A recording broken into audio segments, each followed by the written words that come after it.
Muchos de nosotros, porque me ha pasado durante épocas, vamos en una esfera y sin importar lo que esté sucediendo alrededor, estamos adentrados en nuestros pensamientos o preocupaciones del presente o futuro. Todos tenemos una actitud, pero tenemos una actitud pasiva o activa, una actitud propositiva o una actitud reservada.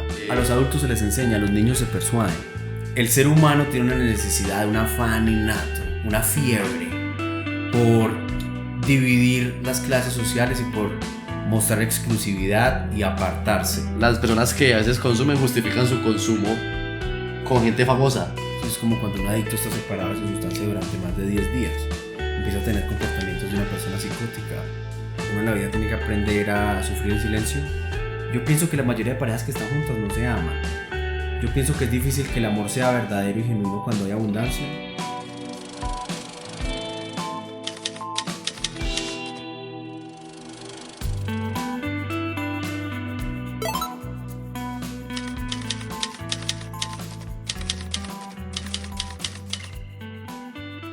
Hey parceros, bienvenidos a Cinético, el podcast donde vemos una película y hablamos a través de ella. El día de hoy tengo otro invitado especial, es la primera vez que podemos tener otro podcaster en Cinético. Me pone muy feliz, estoy muy contento y quiero que le den la bienvenida a Marlon Andrés de Pereira Podcast. Marlon, bienvenido. Tranquilas. Salud. Empezando, brindando siempre en Cinético Podcast. Por la fama y la fortuna. No, por el cine. Parce, ¿cómo estás? ¿Cómo te encuentras el día de hoy? ¿Qué tal la experiencia? No, hoy bien distraído, pero bien. Y viendo la película, sentí algo que no veía hace tiempo, porque hace tiempo no veía una película completa nueva. Sí, porque vos me mencionaste que no te gustaba repetir películas, entonces sí, traté de elegir una que yo sabía que no te la habías visto. ¿Y te gustó? ¿Te agradó? Me agradó. No, definitivamente no va a estar en mi lista de favoritas, pero es una película... ¿Por qué? ¿Qué le hizo falta? No es que le haya hecho falta, la película no le hace falta nada. Ya eso es más acorde a mi preferencia. Ya por gustos personales. Sí, la película no le hace falta nada, es una buena película. El personaje se va desarrollando conforme avanza el metraje. Es un actorazo el que tiene Mads Mikkelsen se devora el personaje como siempre. Ese actor es buenísimo. Es buenísimo. Estuvo en James Bond, en Casino Royale. No recuerdo su nombre. Tiene transiciones entre seriedad y tristeza blanda muy fuertes en pantalla. Desde la gesticulación de la cara, los movimientos corporales. Sí, que interpreta muy bien esos momentos de crisis, ¿no? Que un poco lo hablábamos durante la película, que vos lo decías, no, él está ensimismado en sus problemas, que pasa mucho con el ser humano. Muchos de nosotros, porque me ha pasado durante épocas, vamos en una esfera y sin importar lo que esté sucediendo alrededor, estamos adentrados en nuestros pensamientos o preocupaciones del presente o futuro, o quizás aferrados al pasado, sin disfrutar o sacarle total provecho al momento que estamos viviendo. Está en una depresión en la hijuela. No le sabía culo. Está demasiado inmerso en sus propios pensamientos y no está presente en el momento. Ese es uno de los grandes errores del ser humano. O en donde está presente nuestro cuerpo físico, que sí, es donde importa. Estamos sobrepensando y a veces nos aleja de la propia realidad y no disfrutamos el momento, que es como precisamente a lo que vivimos. Tampoco hay que castigarse por eso, porque nadie le da un manual de cómo vivir. Si esto viniera con un manual, pues sencillo. Pero no existe la fórmula de la felicidad, ni la fórmula de la estabilidad, ni nada. Uno tiene que aprender solito, como andando por un campo minado, pero no va pisando las minas. Con cuidado. Por aquí no es, ya por aquí sí es. Y las heridas que le van dejando también son de aprendizaje. Sí. Cada que observas la herida dices, hey. Pero allá, igual, por ejemplo, ¿usted cree que es estar tan herido? Por ejemplo, a él le dio mucha cabida que se convirtiera, pues, o ellos se convirtieran en alcohólicos. ¿No hubiera sido lo mismo donde él hubiera estado en una vida mucho más estable? Entonces eso también el alcohol lo encontró en una situación muy propensa a cualquier tipo de adicción. Estaba todo mal en la familia, en el trabajo. Los que más sufren al lado de un alcohólico son los que están sobrios. Al contrario, yo pienso que la vida estable que tenía fue la que lo condujo a buscar algo de diversión. Pero qué tan estable, porque es que la esposa le ponía los cachos, estaba re mal en la familia, no le iba bien en el trabajo. Para mí eso no es estable, por ejemplo. No, estable en el sentido de que tenía una familia y tenía un trabajo. Bueno, sí. A diferencia del otro, ¿no? No pasaba hambre, tenía un auto, tenía una casa, tenía un techo sobre su cabeza, tenía comida, tenía ropa y estaba bien de salud. Que yo creo que eso tiene que ver mucho con el contexto de la película y que es muy distinto al contexto latinoamericano porque es una película de un país nórdico. Y muy desarrollado. Ajá, donde de por sí pues como el promedio de bienestar es muy alto a comparación de acá, entonces es muy normal que tengan carro, pues veíamos cómo era el colegio, yo le dije, es un colegio público, y yo tuve la oportunidad de estar un año en Dinamarca viviendo de intercambio, y es muy importante ese contexto cultural, porque es que en Dinamarca tiene una cultura muy importante del alcohol. Druk en danés es borracho. Drunk. Ajá, como drunk. Hablan alemán en... ¿no? ¿Ah? Es danés. Es danés. Similar. Pues algunas palabritas, pero no tanto. Como por ejemplo el español y el portugués, no tanto. Más bien como comparar el español con el inglés. Dinamarca lo considera un país de los que más beben anualmente por persona. Entonces veíamos, por ejemplo, la tradición del lago. Eso es totalmente cierto. Yo fui cuando estuve allá, yo fui a una de esas carreras, no participé, pero sí estuve viendo y cogen una canasta y van y dan la vuelta al lago y tienen que tomarse. No, yo no participé. Eso que están haciendo ahí es una tradición real, weón. Ellos hacen una carrera alrededor del lago con una canasta. En cada estación tienen que tomarse una cerveza y seguir. Es una tradición danesa. Creamos cinéticos. Vamos a creer. Beneficio de la duda. Pero por ejemplo hay algo bien interesante y es que allá en Dinamarca es muy común que se tome en las cenas, es muy común que los jóvenes empiecen a tomar. Allá se permite tomar alcohol después de los 16. Se puede comprar en las tiendas si tiene menos del 10%. En Dinamarca es legal tomar cerveza y vino desde los 16. Pueden tomar alcohol por debajo del 10%. Y a partir de los 14 años es legalmente posible tomar si está en una reunión familiar. ¿Usted cómo cree eso que afecta? Que puedan tomar desde tan pequeños. ¿O cree que igual se hace acá en Colombia? Lo que yo percibo es que aumenta la tolerancia desde una temprana edad y se vuelve una costumbre, se vuelve un hábito. Ya, bueno, voy a pasar esto con alcohol, voy a sentarme a pensar o a hacer algo y voy a refrescarme con alcohol, con cerveza, con algún tipo de bebida. Por ejemplo, ¿usted a cuántos años probó el alcohol por primera vez? Como a los 15, 16. Es que eso es muy interesante porque yo creo que en Latinoamérica son muy jóvenes la gente que prueba el alcohol, sino que es muy como underground. Porque todo el mundo sabe que en las fiestas de diciembre, por ejemplo en Colombia, o en reuniones familiares con los primos, desde esa curiosidad empiezan como a probar el alcohol. Es que los primeros que le ofrecen alcohol a los hijos son los padres. El primero que me ofreció una botella de cerveza a mí fue mi papá. Ok. ¿Y le gustó cuando lo probó la primera vez? No, muy amargo.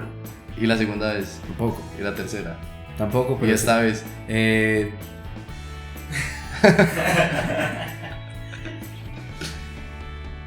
Sigue siendo horrible, pero ya Sigue sabiendo horrible, pero es una costumbre adquirida. Sí, no, es que es para el contexto, tengo que... Bueno, a mí me parece interesante que nos vimos esta película con vos porque vos sos profesor de inglés, ¿no? A los que de pronto... Yo soy comunicador audiovisual, mi actividad económica es profesor de inglés. Sí, pero también eres profesor, ¿no? Sí. Bueno, aprovechemos, si quieren aprender inglés, profesor personalizado, Contacto. Aquí dejamos la información para que lo sigan, pero me parece chévere porque desde esa capacidad de enseñar, de pronto puedes relacionarte como con muchas cosas que le pasa a ellos, más allá del alcohol, el tema de ser profesor, por ejemplo, que él ya no encontraba cómo generar esa motivación. A nadie le importa un carajo. Eso es muy duro como profesor, ¿no? A veces despertar el interés. Yo que soy profesor personalizado, lo positivo es que los que vienen a mí tienen mucho interés. Como es personalizado, no pasa eso, ¿no? No es Y como- necesidad. Ajá, y no es obligado. Ellos mismos se pagan las clases, entonces cuando uno paga algo se lo toma más en serio. Pero la educación grupal pública me parece un reto gigante. Sí. ¿A vos te ha pasado eso alguna vez? Como que ya los estudiantes no están motivados, o por ser algo así como tan especializado no pasa. Yo lo retomo desde la complejidad del personaje en su totalidad. Tenía una vida estable, lo que pasa es que le faltaba una chispa y él no se dio cuenta en su percepción que la chispa que le faltaba a la vida era él. Y esa chispa se llama actitud. No tenía actitud. No, todos tenemos una actitud, pero tenemos una actitud pasiva o activa, una actitud propositiva o una actitud reservada. una actitud extrovertida o introvertida. Somos personas que quieren ir o que prefieren quedarse, quieren participar o que prefieren observar. Entonces hay una diferencia entre uno querer ser el protagonista e intentarlo con O todas las esperar, ganas, quedarse esperando. o ser un espectador. Él estaba siendo espectador de su vida.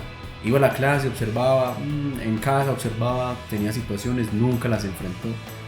Lo que debió haber hecho durante todos los años anteriores que llegaron a ese momento bajo fue haber trabajado en su relación, haber conversado más con sus hijos, haber creado lazos, haber sido más divertido. Sí, ya estaba resignado. Y como el líder de la familia, haber creado una iniciativa de convivencia. Igual con los estudiantes. Si no funciona una situación, intentar otra. Por ejemplo, si un estudiante es músico, yo intento llegarle al inglés desde la música. Ok, entiendo Si eso. una estudiante es diseñadora de modas, yo intento llegarle desde conceptos de diseño de modas, forma, talla, ¿cierto? Sí, que es al final buscar lo que lo mencionaba, la creatividad no está solamente ligada al arte, también hay que ser creativos a la manera, por ejemplo, de enseñar en este caso.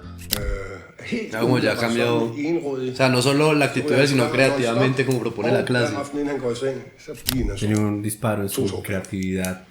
Se ha visto Nummer disparada por el pequeño amigo que nos ayuda. Por el termito de agua. Esto también es, esto es alcohol. Ustedes creen que es agua, pero esto es whisky mezclado con Este tequila. man se echó ese vodka ahí completo. Sí, no, por eso ya estoy acá, mejor dicho. Buscar diferentes dinámicas que enganchen a la gente. Por ejemplo, cuando él empezó a decir, bueno, tienen estos tres opcionados secretos por cuál van a votar. Y le dijeron a Hitler. O sea, inclusive en la escena anterior donde él está dando la clase, usted y yo estamos así. En la escena siguiente, donde eligen a Hitler, usted dijo, le dijo a Hitler, le dijo a Hitler. A Hitler. No sabía. Uy, pero que- ¡Lo sabía!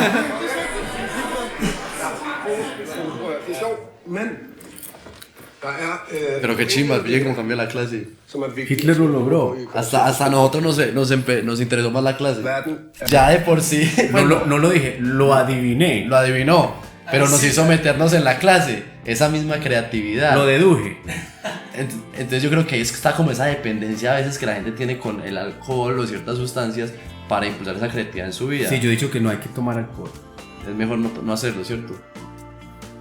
No, es mejor dejarlo de lado. Bueno, hay otro tema con los profesores y es que no es lo mismo enseñar a adolescentes, como en el caso de él, a niños. Usted normalmente enseña a niños o adolescentes. Tengo una regla, nadie menor de 14 años. ¿Por qué?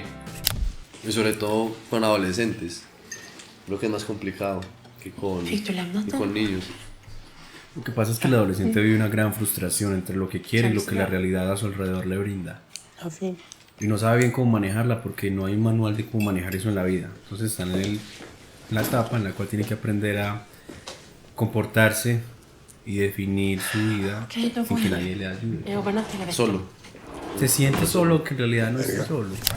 Pero usted le enseña a pequeños, ¿o no? Por lo menos son adultos. Nadie menor de 14 años. Una regla mía. Como las reglas del transportador. Porque se vuelve más una situación en la cual yo lucho por obtener la atención de la persona que en la cual yo le pueda enseñar. Ok. Voy a invertir mucha energía y mucho tiempo solo captando la atención de la persona, no enseñándole. Entonces a partir de ahí el proceso va a ser mucho más lento, más tedioso, más cuesta arriba. En cambio, cuando alguien ingresa, tiene una necesidad por un examen porque se va para el exterior, porque está conociendo a alguien de otro país y no habla el idioma, etcétera, etcétera. Esa persona se paga sus clases, esa persona tiene la iniciativa, se siente con Y responsabilidad. tiene presión de no botar la platica. Ni mi tiempo y tengo un propósito, tiene una motivación, no solo presión, tiene motivación. Y ya a partir de ahí yo lo único que tengo que hacer es usar esa motivación para seguirle dando impulso, Ok. como un cohete. Para Que sigue enseñado impulsado. a niños. No tiene experiencia con niños. Sí, Y por eso puso la regla, porque Sí. no le fue bien. ¿Y cuál fue la No. experiencia? me fue bien, pero era mucho más... Desgastante. Sí. Claro. Sí. Yo creo que ahorita también hay otro reto. Es y que a los adultos se les enseña, a los niños se persuaden. Sí, es como el truquito del caramelo. Entonces, Ajá. exactamente. Hay que convencerlos. A los cachorros hay que convencerlos. Ajá. A un ser humano adulto no. Muchas veces he estado con personas y que cuando he vivido, pues, compartió lugar de vivienda con otras personas y compartimos esas películas y dicen, esa película tan mala, yo como mierda. Estuvo la mitad del tiempo en el celular, no tiene derecho moral para criticarlo. Pierde mucho la atención. Es como los que dicen que el exorcista no da miedo. ¿No da miedo si te lo ves con 10 amigos en tu casa a mediodía pegado al teléfono? Que hay algo que lo muestran ahí, por ejemplo, de uno de los retos, yo creo que en esta actualidad de enseñarle a los adolescentes es el tema de los celulares móviles como distractores. ¿No le pasa a usted de pronto en clases o eso no lo afecta? ¿O usted cree que los celulares no son distractores? Yo tengo 3 reglas en mi clase. El teléfono va en modo avión. Siempre. No me importa si usted es una ejecutiva, si usted es modelo, si usted vende ropa por WhatsApp. En las 2 horitas que estamos, póngale mano. Deje los mensajes que tenga que dejar. Si quiere le doy 5 minutos antes de la clase. Escriba, delegue las tareas que tenga que delegar. No sé, en fin. O sea, si va a tener el celular, mejor no vea la clase. Escríbele a su mamá que va a estar en una clase. Y lo guarda. Y posterior a eso, yo sé que ya su cerebro está completamente enfocado en mí. Puede pasar en una cita, puede pasar en una reunión, en una conferencia. Cuando una persona tiene un teléfono en la mano y le está hablando a usted siente que usted no es el centro de atención. Por más que el teléfono esté bloqueado. Sí. O la pantalla esté en negro. Yo creo que es una de las reglas que solo la empezamos a tener como después del segundo o tercer capítulo en Cinético, y es: hey, vamos a grabar, nada de celulares. Pues yo vi que usted muy amablemente, muy educadito, dijo: yo pongo el celular por allá, vamos a grabar. ¿Cuántas veces he cogido mi celular en 4 horas y media que llevamos? Desde que... No sé, 3, 2. 2. Ajá, mientras empezamos y luego. No tengo un síntoma de adicción. Y tengo mensajes y chats. ¿Y cómo relacionaría usted esa adicción que a veces la gente genera con el celular con el alcohol? Porque yo creo que, por ejemplo, el alcohol ha estado a través de la historia, pero el celular apenas está empezando a estar, y yo creo que ya se va a quedar, pues si la humanidad logra sobrevivir al cambio climático, va a ser una adicción que va a perdurar a través de los años. Pues el alcohol siempre ha estado mucho en la historia, ¿no? Desde el vino. Hace mucho tiempo. El alcohol, las drogas. Pero yo creo que la droga que más ha hecho presencia siempre ha sido el alcohol. Como las sustancias que alteran el comportamiento normal de una persona. Pues vea, Jesucristo lo que era un fiestero, él regalaba vino a diestra y siniestra. Si bien el alcohol ha estado presente durante siglos y el teléfono solo ha estado presente 2 décadas, son exactamente lo mismo. Son 2 agentes de diversión, de distracción. De generación de dopamina y serotonina. De dopamina, serotonina, adrenalina. Y al instante. Es que es más difícil generarla naturalmente, ¿no? Sí, requiere de más trabajo. De más trabajo, tienes esfuerzo. que irte a correr, tienes que tener unos hábitos saludables, estirar, meditar, tomar la luz del sol. Requiere más trabajo, en cambio abro el teléfono. Grabar podcast. Sí, puede ser leer. Es que lo que se vuelve adictivo no es la droga, sino que dispara la producción de dopamina, de adrenalina y de serotonina y hace que la persona se sienta... Y es de fácil acceso. Bien. Corporalmente se siente con experimenta una sensación de bienestar constante. Y se atreve a decir y hacer aquello que no haría sin ningún estímulo. Hoy en día yo veo niños, infantes de 2 años ya con una tableta, con un teléfono. Y tiene una capacidad de maniobrar esa tecnología que a mí me sorprende, porque pues yo también, mi primer teléfono, me acuerdo que era un Nokia. Y yo prácticamente tenía un teléfono, pero más que todo para jugar, porque yo no sabía más qué hacer. Recuerdo que el mío era un Vodafone. Y parce, o sea, teníamos teléfonos, pero de pronto era para poder recibir una llamada de la mamá o del papá. Ahora el teléfono es tener un acceso a una cantidad de información de la que es muy difícil de pronto como padre o como adulto tener control, porque es que está totalmente abierto. Que lo que le venía diciendo es que a través también de esta historia, que el alcohol siempre ha venido ligado, también se ha generado como esa idea de que hay alcoholes exclusivos, ¿cierto? Que generan como cliché, pues que es un cliché, por ejemplo, de ver a alguien con plata tomándose Blue un Label whisky, sí, el Blue de Label, Johnny Walker. que es un elixir. Es un elixir, te lo tomas en la mañana, no te agarra acidez, es un elixir, ¿viste? ¿Usted ha visto eso? Como que a veces el alcohol genera como ciertos rangos sociales, porque tengo más plata para gastar para el alcohol.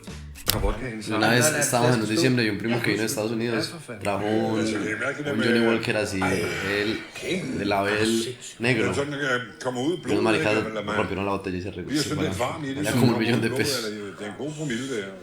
Sí, he tomado el Blue Label. Es un elixir. Es un elixir, ¿viste? Lo tomas en la mañana, no te da rabiera.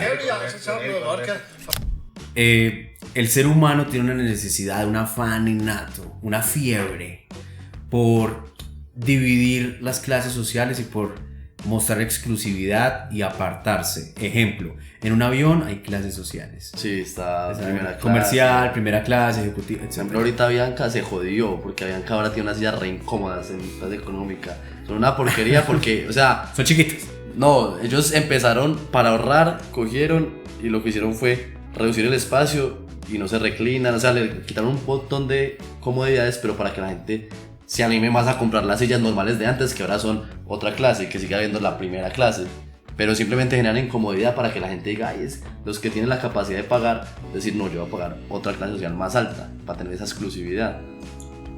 En un evento, el ser humano siempre quiere dividirse por clases sociales, no soporta la equidad, siempre debe de marcar una línea definida entre aquellos que pueden a pagar algo, aquellos que pueden costear algo y aquellos que no, y quiere hacerla muy visible. En los aviones se ve como los distintos tipos: primera clase, clase comercial, clase ejecutiva. En los estadios, en los conciertos, VIP, diamante, palco y luego el resto de la prole, etcétera, etcétera, etcétera. Con el alcohol se da lo mismo, con los teléfonos celulares se da lo mismo. ¿Qué teléfono celular tienes?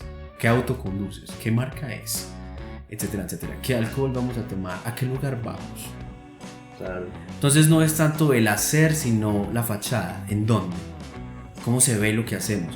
Porque aunque se las dé muy profundo, el ser humano tiene como fin de su vida un propósito estético. Sí. Yo quiero una familia con hijos bonitos, con una esposa bonita, quiero una casa con una fachada bonita, con un interior bonito, con el decorado en mármol de la cocina. Usted dice que la estética está realmente ligada quiero un carro bonito, a la sociabilidad. Quiero ver un atardecer bonito, con la puesta del sol, amarillenta, con los campos verdes, con los árboles frondosos. Quiero ver el cielo despejado, completamente azul, uniforme y hermoso. Es un propósito estético. En realidad se basa desde ahí todo el accionar del ser humano. Es un propósito completamente estético. Para nada es un ser sumamente profundo. Han habido 2 o 3 casos, hablemos de Gandhi, de Mandela y etcétera, que eran hombres en una misión, pero eso es diferente. Y creo que ahorita que usted habla de la estética, a veces el alcohol nos permite ver estética donde sobrio no la vemos. El alcohol se vende muy elegante, muy fino, muy refinado, aunque en realidad en la mayoría de casos no es así. El vino se te vende como una... Cuando es un jugo de uva dañado. Degustas vino, etcétera, etcétera, etcétera. Otros tipos de alcohol, el whisky, el coñac, te vende como una ocasión elegante, un tipo bien vestido, tipo El Padrino, consumiendo un poco de alcohol para despejar la mente y poder trabajar en ese proyecto. Para olvidar los problemas, ¿no? Y trabajar en ese proyecto, súper exitoso. Cuando en realidad termina siendo más que todo cerveza o tragos baratos y mucha gente amanecida en un andén. Es lo común, es lo más normal. Vomitados. Me parece chimba que sí, reventados acá en la cabeza. Me parece chimba que trata eso de olvidar los problemas, porque yo creo que es la motivación principal de ellos. Aunque no lo dicen, aunque dicen, no, esto es por la ciencia, vamos a hacer este estudio. El Martín, el protagonista, él quería empezar a olvidarse de muchas cosas y empezó a tomar y a tomar y a tomar. Le empezó a ayudar en otros lugares, en el trabajo, por ejemplo. Aguardiente antioqueño. Tapa roja. Y en el trabajo, mi ídolo. Ey, 0.05. Pero si lo hubiera hecho solo por eso, no estaría tomando en la casa, no estaría tomando fuera del lugar de trabajo. Sí, es como el yin yang que tienes tatuado en el antebrazo derecho. Es un equilibrio. Entonces, no te va a ayudar en unas áreas de la vida, pero te va a ayudar en otras. Es como quien se obsesiona con el ejercicio o quien se obsesiona con la lectura. Si ya las llevas a un extremo, te vuelves lo que llamamos un nerd, un raro, un extraño. ¿Qué tipo tan raro? Sí, pierde de pronto capacidades sociales. ¿Qué tipo tan raro? El mejor negocio, la mejor inversión, mejor que cualquier carrera, que cualquier destreza, son las habilidades sociales. La capacidad para acoplarse a un entorno social y entablar una interacción agradable con las personas con las que te vas rodeando. O eso he descubierto yo. 1000 enlaces buenos son mejores que $1000. Las conexiones. Y quien menos crees tú te da la mano. Ahí viene la definición que vos decías de carisma, ¿no? Que el carisma es pura creatividad. Es una creatividad pasiva. Y por ejemplo uno creería que a veces la creatividad es más necesaria en estos lugares artísticos, ¿no? Pero vea que hasta en la historia, la manera de enseñar, siempre hay una creatividad involucrada para hacer mejor, desempeñar mejor el trabajo. Hasta en un saludo con una persona que recién conoce. ser creativo, el ser como repentista. La creatividad pasiva se le llama carisma. Es la capacidad de tener una conexión con alguien, con un grupo, o desenvolverse en un contexto social de manera natural, inmediata y espontánea. ¿Por qué? Porque la ha trabajado, porque tiene la capacidad de ser agradable en diferentes situaciones. Ajá. La arrogancia es querer acoplar el contexto y las personas a lo que es uno, a mi forma de ser. Y la inteligencia emocional y social radica en acoplarme yo a la situación, al entorno, que es lo más inteligente y lo más lógico. Pero eso es muy difícil a veces, gente que sabe y conoce que su carisma se ve a veces dependiendo del alcohol. O sea, yo conozco gente que es muy retraída, pero una vez empieza a tomarse unas politas, unos aguardientes, empieza, ay, venga, soy re amigo, empieza a coquetear con la bonita y... Exacto, pierde como eso, empieza, hay gente que no baila, pero cuando está tomado empieza saca los prohibidos, el jazz ballet, pa. Los de Elvis. Claro, entonces es eso mismo, es esa dependencia a veces de la... What a life. Bueno, ay, ese bailarín, ¿cuál es?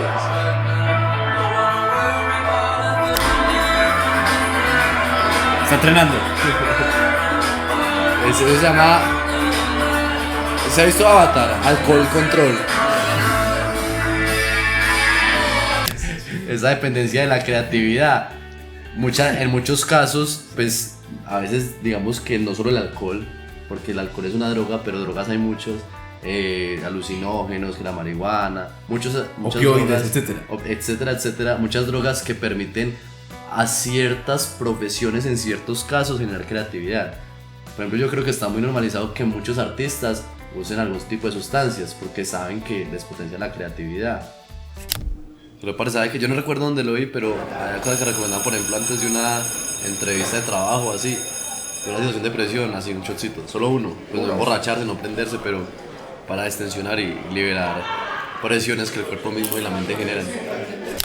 En ese mismo orden de ideas, cuando a veces empezamos a utilizar esas sustancias para como potenciar esa creatividad, los caminos de la vida terminan tomando caminos muy inesperados.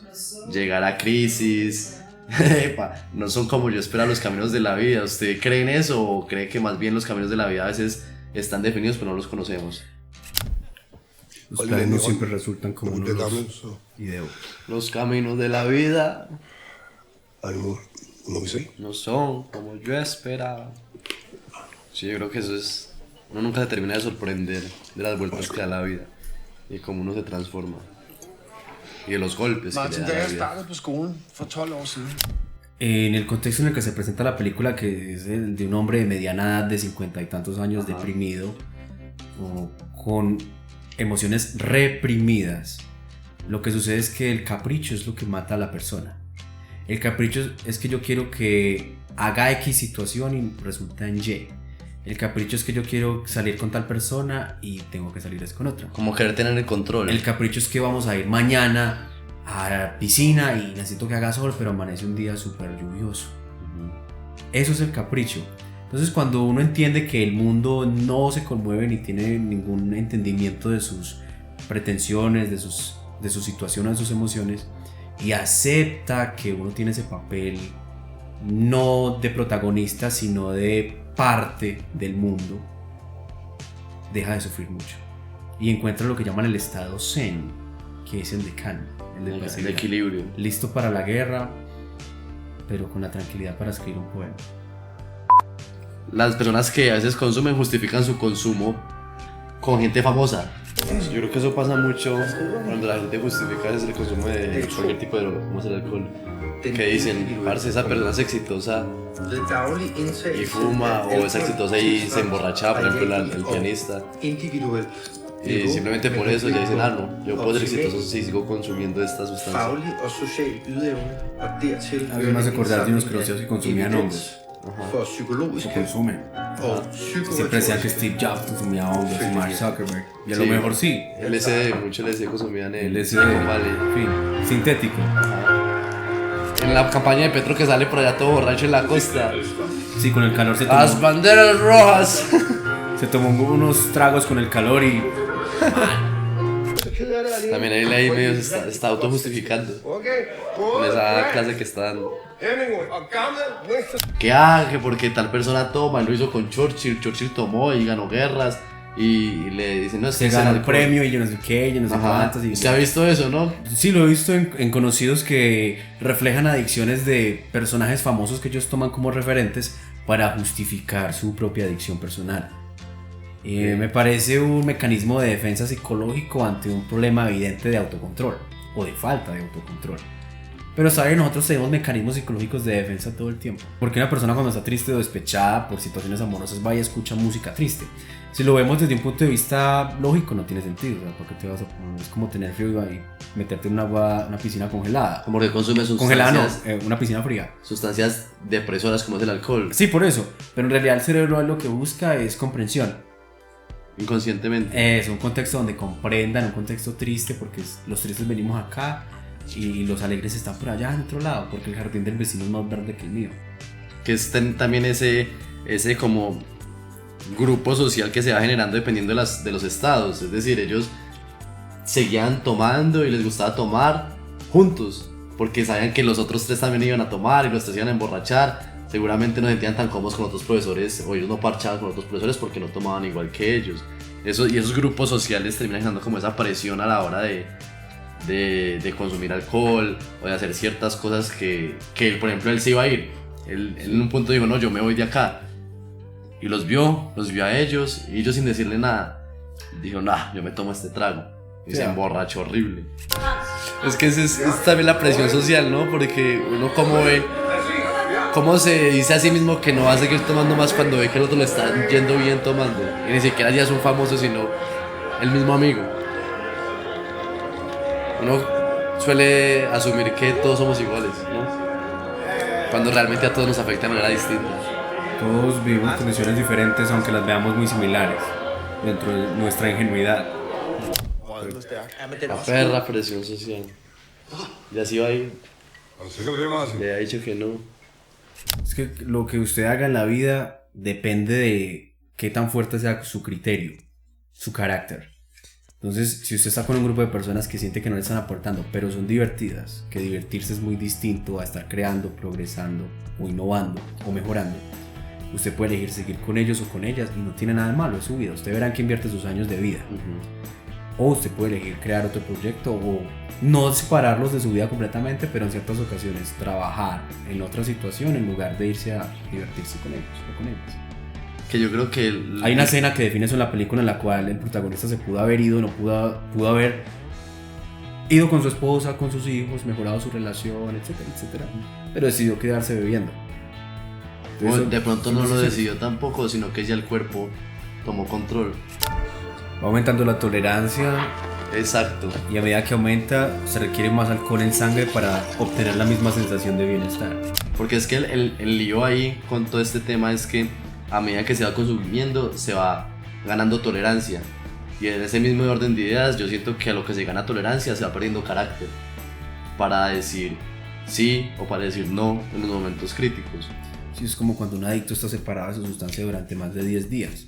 Empieza a tener comportamientos de una persona psicótica, agresiva, compulsiva, depresiva, irritable y con unos picos y bajones emocionales demasiado evidentes, desde el lenguaje corporal y verbal. Exactamente eso es lo que puede llegar a suceder con el alcohol. Claro, y el tema, por ejemplo, con el alcohol es que también uno pierde capacidades físicas. ¿No vio el totazo que se pegó cuando estaba en la sala de profesores? ¡Gol! Emborrachó la policía. Y es que eso es también con el alcohol, uno pierde la noción del daño que se puede hacer uno. Es una espada de doble filo. Entonces, por ejemplo, cuando yo lo hago con tatuadores, dicen que lo de no tomar después de hacerse un tatuaje, pues en parte sí es porque dilata la sangre, pero también porque es que uno se le olvida que tiene el tatuaje y se puede aporrear y lastimar. Y yo, por ejemplo, personalmente, sé que cuando he estado tomado me he lastimado. Yo no me pegué una costaleada horrible. ¿Usted no le ha pasado o ha visto a gente que le pase? A mí no me ha pasado. He conocido muchas personas que sí les ha sucedido y deja hasta incluso secuelas físicas, una cicatriz o algo más grave. Porque se gana en resistencia, porque el alcohol inhibe la sensibilidad. Puede que no sientas una cortada, una caída, que sí la sentirías si estuviese sobrio. pero opaca otras habilidades como la capacidad de estar alerta, la velocidad y la capacidad de observación del entorno. Sí, o sea, ¿cuál es el costo de potenciar ese carisma, esa creatividad? Hay que empezar, yo creo que cuando están en esas situaciones tiene que empezar a ponderar eso, porque se tiende a justificar con solo lo bueno que le da, cuando también trae cosas El carisma malas. uno, no se trata de ser carismático en todas partes, como de uno llegar todo chistoso a un entierro. Se trata de entender las situaciones sociales, pero el carisma tiene una raíz muy simple. El carisma cuyo origen es la valentía. La valentía. ¿Cómo así, Marlon, que la valentía que tiene que...? Obvio. ¿Te pareció linda esa chica? Ve y háblale. ¿Quieres salir a dar esa conferencia? Sal y habla frente de 1000 personas. ¿Quieres objetar algo que está diciendo tu profesor que es de un carácter muy fuerte? Levanta la mano y dile que está equivocado. Eso es. Eso hace parte también del carisma. ¿Cómo hacer eso de manera agradable, de manera respetuosa, incluso de manera graciosa? Eso ya es diferente. Solo se puede desarrollar mediante práctica de error. Como el músculo, como lo mencionabas, ¿no? Exactamente, como entrenar bíceps, tríceps, espalda, cuádriceps, etcétera, etcétera, etcétera, etcétera. Entrenar el carisma. Se ¿Cómo puede entrena uno el carisma? enfrentándose a situaciones incómodas. Yo lo hice. Yo también me tocaba las malas. Enfrentándose a situaciones incómodas. Hablándole a esa chica, diciéndole que no al jefe por X y X, argumentando, hablando en público, atreviéndose a cantar, a actuar, creando un podcast, subiéndolo a internet, exponiéndose a que la gente lo critique o a que otro le guste. Eso es carisma. Ey, y aprovechemos este momento, si no han ido a pedir a podcast, vayan, revísenlo. Es un podcast que Marlon está haciendo también con mucho cariño, mucho amor. Sí. Y la idea es que sigamos apoyando estos proyectos que están saliendo en la ciudad y en la región y que están muy chimbas. Bueno, yo quiero aprovechar también que usted es profesor de inglés y que esta película está en otro idioma, en danés, y que por ahí dijimos palabras en italiano. Bueno, ¿usted cree que el alcohol ayuda a aprender otro idioma? No. Yo digo que sí. Yo no creo que el alcohol ¿Por qué ayude no? a aprender otro idioma. Yo creo que el alcohol le puede dar un entusiasmo inicial para empezar el proceso. Uno con el alcohol ayuda a aprender un nuevo idioma, porque se limita menos y se tira más a hablar. Yo le puedo dar unos traguitos de whisky a mis estudiantes. Se lo juro. No, por ejemplo, A las estudiantes. yo cuando estoy aprendiendo danés me servía mucho estar tomando una cervecita o algo, porque eso como que lo hace uno más sociable, entonces lo fuerza a uno a hablar y a perder más el miedo. Yo al contrario creo que no sirve para el entusiasmo, porque yo me refiero a que ayuda a practicar el otro idioma cuando usted está, por ejemplo, en un proceso de inmersión en otro lugar. Hay muchas barreras porque uno tiene miedo a veces hablar, a que lo que uno dice, como lo va a decir bien, lo va a decir mal, y ese alcohol, además de que potencia esa sociabilidad, quita esos miedos, entonces uno empieza a hablar, pues ayuda a esa barrera, de pronto no a tener un nivel certificado de cierto idioma, pero a romper ese miedo a hablar, a empezar a soltar más la lengua, a aprender nuevas palabras. Yo creo que en esas ocasiones sí puede funcionar. Sí, pero usted me brinda un contexto en el cual usted está rodeado de personas que no hablan su idioma, en este caso castellano. Por lo tanto, se enfrenta a una necesidad de comunicación evidente, la cual tiene que suplir de una forma u otra. El alcohol puede ser una herramienta para que supla esa necesidad mediante la interacción forzada, porque el alcohol le da esa potencia extra para entablar conversaciones. Pero no necesariamente lo veo como una ventaja. A quien le funcione, pues lo puede hacer, pero no me imaginaba una clase uno a uno con una persona que está medio borracha o está prendida. Bueno, de pronto no en una clase. Sería ¿cierto? una experiencia. Sí. Probémoslo en 0.5, una clase de inglés en 0.5. A ver cuál de los alumnos, a ver cuál de los alumnos suyos se le mide a tener una clase así y hacer la prueba. Hay un psiquiatra que dice que uno debe tener siempre 0.05% de alcohol en el cuerpo. O sea, que uno cuando nace, cuando es bebé, tiene ese porcentaje en la sangre. Y que eso ayuda al desarrollo, pero que ya después uno pierde esa capacidad de tener alcohol en la sangre.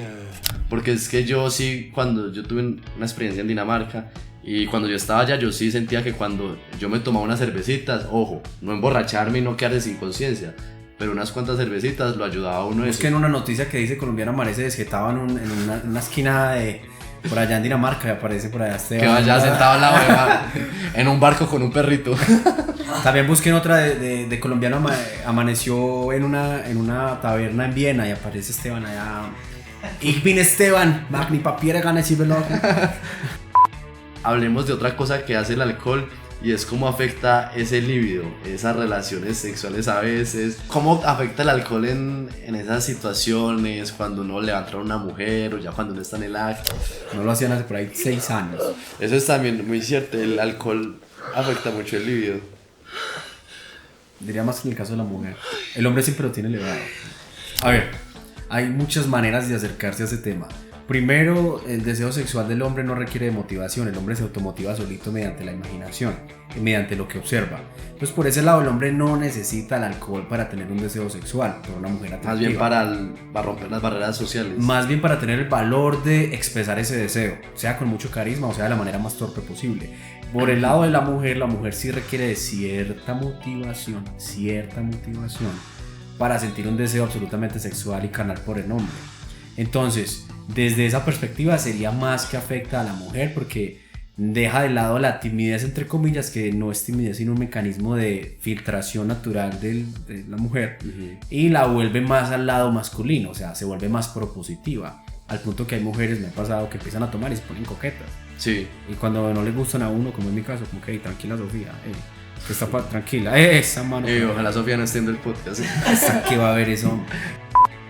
¿Qué tanto implica esas situaciones de alcoholismo cuando uno está solo o cuando uno está acompañado? Porque, por ejemplo, yo creo que a ellos no les pasó, a los 3 personas no les pasó lo que le pasó al que murió, porque el otro estaba re solo.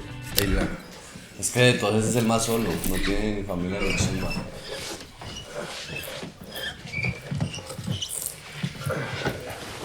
Yo creo que eso en cierta manera impidió que los otros también fueran como tan al exceso. Se mantuvo el día solo en la casa. Yo pienso que cuando una persona anhela demasiado la soledad es porque nunca encontró una verdadera buena compañía. Ellos en cierta medida, aunque lo hicieron mal con sus familias, esas familias le ayudaron a no irse tan rápido al hueco. Lo que pasa es que genera un anclaje. Yo no me mato porque tengo hijos, o no me monto en este carro sin frenos porque tengo hijos, porque tengo una esposa. Entonces se vuelve un anclaje a permanecerse con vida, que el corazón siga palpitando y que llegue oxígeno al cerebro y que los impulsos eléctricos continúen, y esa es la conciencia suya, ese es usted. Entonces, cuando no tiene ese anclaje, no hay una razón para quedarse. Es como uno crecer sin un papá y una mamá que le pongan reglas. Creces sin un punto, una referencia de autoridad, y cuando ya está en etapa de adolescencia es muy difícil que siga órdenes o que cumpla un mandato. Sí, yo creo que más allá también de los procesos introspectivos es también el hecho de que él estaba solo y podía tomar cuando le diera la gana. O sea, él podía irse a la nevera. Por lo menos ellos tenían como ese prejuicio de la familia de uy, no puedo ir y sacarme una cerveza porque van a decir, este man está tomando mucho. Así ellos supieran que lo estaba haciendo, estaba esa presión social, pero él le mantenía solo en la casa. Seguramente decía, no, estoy aburrido, voy y me saco una cerveza, voy y me emborracho, y mantenía borracho todo el tiempo. Sí, no tenía ese anclaje ni ese soporte familiar para lograr lidiar con las situaciones. Sin embargo, uno en la vida tiene que aprender a sufrir en silencio, comer mierda en silencio, no dar tanta lástima y solucionar sus problemas. Yo soy una persona... Yo me guardo mis sentimientos para mí. Yo no lloro hace 12 años, 13 años. La última vez que lloré, me acuerdo, fue cuando perdí física, me parece, en el colegio. Que lloré enfrente de todos mis amigos. Eso no significa que no pueda pedir ayuda, pero uno se la pide exclusivamente a quien pueda ayudarle. Si me duele la pierna, yo no le empiezo a comentar a toda mi familia. Yo le escribo a un doctor conocido y le digo qué me está pasando. Si tengo un problema financiero, yo no le empiezo a contar a toda mi familia, a todos mis conocidos. Llamo a un contador, llamo a alguien que sepa de finanzas, me pongo en contacto con él, ella, y le hablo a esa persona de cómo me puede asesorar. Eso es diferente. Eso es para no generar lástima. Eso es entender que hay personas con destrezas que nosotros no tenemos, que nos pueden ayudar a solucionar situaciones de una mejor manera de la cual lo haríamos nosotros o nosotras por nuestra cuenta. Porque nuestro conocimiento es limitado. Si le sumamos el conocimiento especializado de alguien más, podemos llegar a mejor término. Entonces eso es más una conciencia de la realidad y humildad. Humildad ante todo. De no ser arrogante, yo puedo solo. Yo construyo esa casa solo. Y yo creo que ahí es cuando vienen esos puñetazos que le dan la vida, que yo siempre digo y repito, que es que nosotros somos primates. Nosotros somos primates que, aunque somos seres conscientes, a veces carecemos de eso y solo aprendemos y hacemos cambios cuando algo nos golpea muy duro en la vida, cuando sentimos el dolor. Hay que analizar uno por qué está sintiendo dolor y si es pertinente, pero más allá de eso, en cuanto a la colaboración, nadie llega a la cima solo. Nadie llega a la cima solo, entonces uno tiene que apoyarse en personas y apoyar a personas. Yo creo que esa fuerza que genera esa compañía es llamada el amor, ¿cierto? Pero está también por el otro lado el dolor, que son fuerzas externas que nos impactan. ¿Usted cuál cree que tiene más capacidad de hacernos cambiar, el amor o el dolor? Esta es la segunda fuerza transformadora, además del dolor, el amor. Yo pienso que cuando una persona siente mucho dolor, tiene dos posibles reacciones. La de quietud, que es ponerme a tomar, quedarme tirado por ahí, desahuciado, sin esperanzas, inerte. O la de activarme mucho, porque se refiere más, por lo menos desde la masculinidad, al enojo, a la ira. Estoy inconforme con una situación, voy a hacer algo para solucionarla. O voy a dedicarme a una actividad que me permita liberar esa agresividad mediante esfuerzo físico, boxeo, kickboxing, entrenamiento. Sí, transformar esa energía. Correr, etcétera, etcétera, etcétera. Deportes de velocidad, etcétera, etcétera, etcétera. Entonces, son esos dos extremos. Ahora, en cuanto al amor, yo he observado que existe mucho el amor de madre a hijo, de padre a hijo, de hermanos, que existe el amor hacia los animales, las mascotas. Ahora, el amor romántico ya es otra situación. Yo pienso que la mayoría de parejas que están juntas no se aman. Yo pienso que es difícil que el amor sea verdadero y genuino cuando hay abundancia. Y yo pienso que... O sea, que es genuino cuando hay carencia. Sí, yo pienso que sí, eso es se pone a prueba. Esa no es una verdad teórica, eso es una percepción de Marlon Andrés. Yo dudo mucho del amor. El amor es cuando hay abundancia y cuando hay viajes y cuando hay dinero y cuando hay casa grande y cuando hay autos y cuando hay posibilidades. Dudo mucho de ese amor porque eso es diversión, eso es bienestar. Más amor. Si ella sí te amaría si te toca perderlo todo y vender empanadas en una esquina. Sí te amaría si te toca volver a vivir con tu mamá mientras encuentran dónde quedarse. Sí te amaría si te toca vender lapiceros o libros. Te amaría si tienen que dormir debajo de un puente. Seguro. Te amaría si eres alcohólico. Seguro. Bueno, ser alcohólico ya es más un defecto personal. Pero miremos, por ejemplo, que ella, aún así, con todo le dijo, te extraño mucho. Sí, en la película, ¿cierto? Yo hablaba de otros contextos. En la película, la pareja del protagonista al final es recíproca, con una muestra de afecto y de vulnerabilidad. Y de cambio. Que hace el protagonista en una cena donde le dice que la extraña. Ella se toma su tiempo para procesarlo y a los días le corresponde el afecto a distancia. Yo también te extraño, ¿cierto? Aunque yo me refería más es que sí te amarían en escasez, porque hay una diferencia entre que alguien esté con usted por usted y que alguien esté con usted por su estilo de vida. Cuando usted ofrece un gran estilo de vida, un gran estilo de vida es atractivo. Para cualquiera. Nadie está diciendo que no. Es divertido y es liberador. Te quieren activo a tu estilo de vida. Claro. Qué chimba cerrar un poco con esa reflexión. Y creo que hemos hablado de un montón de cosas que nos trajo la película, que no solo del alcohol, del profesor, se volvió un podcast, como vos dijiste, de antropología, del ser humano. Y ya con eso quiero que vayamos a esta sección de cierre que se llama ¿Qué pasa después? En ¿Qué pasa después? Te cuento, lo que hacemos es coger un personaje de la película, cada uno, y nos vamos a inventar la historia de qué pasa después de la película, a partir de que se acaba, qué es lo que termina sucediendo con ese personaje. En este momento les recuerdo a ustedes que están viendo que todas las imágenes son creadas con Leonardo AI, y acá abajo pueden encontrar el enlace en la descripción, y ese enlace nos ayuda a seguir con este proyecto y apoyándonos. Entonces, ¿quiere empezar usted o empiezo yo con el personaje? Empiezo yo. Bueno, entonces yo le elijo el personaje. Va a contar la historia de Anteojitos, del niño chiquito que jugaba fútbol. Lo que pasa con Anteojitos es que él lo que refleja en las escenas que tiene presencia en la película es que no tiene una figura paterna. Por eso es que busca la protección del profesor de Del deporte. entrenador. Porque no tiene esa figura protectora de un padre. Por eso es que le toma la mano cuando están cantando antes de empezar el partido. Y por eso es que siempre busca ayuda en él para hidratarse, para cualquier necesidad, como lo hace un hijo con un padre. Al ya no estar la figura paterna, ese tipo se puede volver una especie de mini Batman danés. Batman danés. De mini Batman danés, pero como tiene lentes sería más un Robin. Y monito es Robin, entonces sería como un Robin. Sería Robin en Dinamarca. Algo así, no necesariamente saltando por techos, porque no es como la infraestructura danesa no va para eso, por lo menos en donde se graba la película. Saltando entre chivas. Saltando entre tejados, sino que puede llegar a ser una persona como el tipo que puede con todo, o sea, el tipo que siempre está bien estable, el tipo grande, el tipo que soluciona, el James Bond. El resuelve danés. Él resuelve. ¿Y llega a probar el alcohol o no?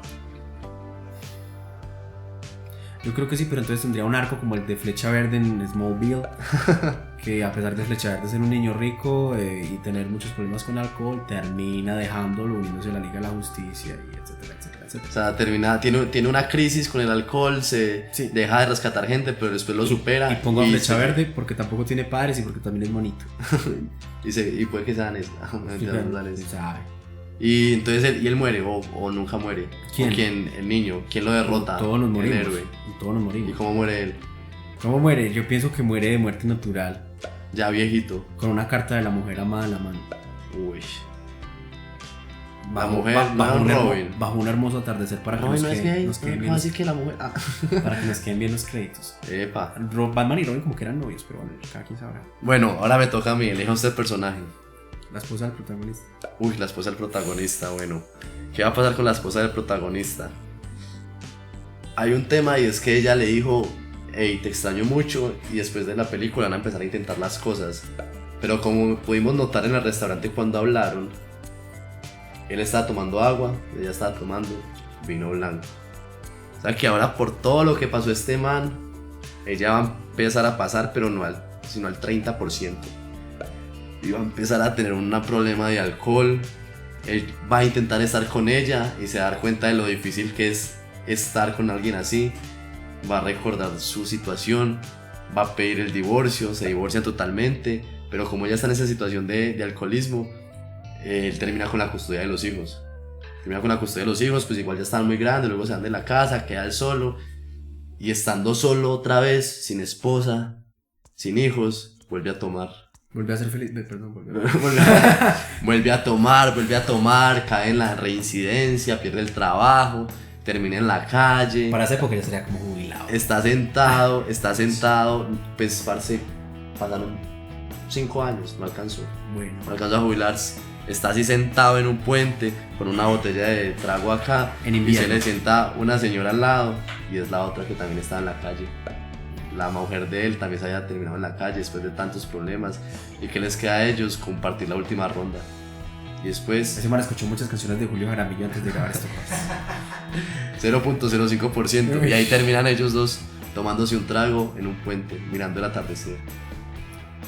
Bueno, yo creo que esto sería todo por el capítulo de hoy. Muchas gracias a usted, Marlon, parce, qué chimba que esté acá. Qué chimba seguir apoyando sus proyectos. Recuerden pedir a podcast. Gracias a ustedes por mantener conectados. No olviden suscribirse, darle like y sobre todo mantenerse cinéticos. Eso.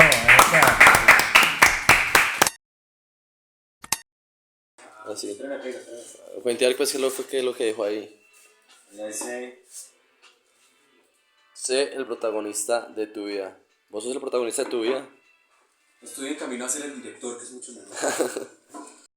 Sí, como yo les estaba diciendo, yo no tomo. Es como estamos hablando, aquí nadie toma. Aquí en Cinético Podcast Tomar es uno. nunca tomamos. ¿Hasta dónde me veo? Se ve hasta acá. Eso que sean las medias y ¿Para los qué zapatos. los 3 tamaños? Bueno, estaría ahí. Sí, no, yo quería ver Barbie, pero me obligaron a ver Druk. No, pero bueno, muchas gracias por haberme invitado.